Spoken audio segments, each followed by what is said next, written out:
इंसान को वही शय तकलीफ देती है जिसके बारे में इसने सबसे ज्यादा तवक्को रखी हो, लेकिन बंदा अपने रब से तवक्को रखे तो इसकी तकलीफ को आसानी में बदल देता है।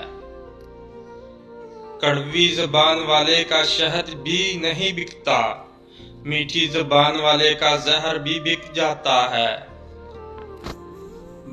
वक्त सबको मिलता है जिंदगी बदलने के लिए, लेकिन जिंदगी दोबारा नहीं मिलती वक्त बदलने के लिए।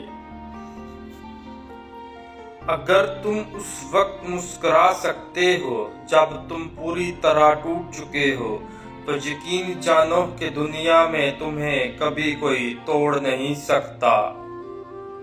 अल्लाह से मोहब्बत करो, वो आजमाइश तो देता है मगर आजमाइश में तन्हा नहीं छोड़ता। जिनकी आंखें सजदों में भीगती हैं, वो कभी अपनी तकदीर और किस्मत पर रोया नहीं करते। जब किसी जरूरतमंद की जरूरत पूरी करो तो फख्र नहीं शुक्र करो। रब ने इस काबिल बनाया कि इसकी अताओं को इसकी मखलूक में तकसीम कर रहे हो। तमाम मोहब्बतों से बढ़कर मोहब्बतों का हकदार अल्लाह ताला की जात है।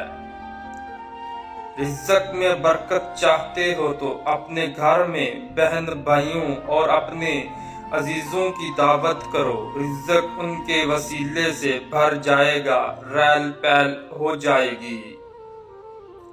ये बात हमेशा याद रखो कि दुनिया की मोहब्बत से रब नहीं मिलता, लेकिन रब की मोहब्बत से दुनिया और आखिरत दोनों मिल जाते हैं। जब अल्लाह ताला किसी बंदे से मोहब्बत फरमाते हैं तो इसे नरम मिजाज बना देते हैं।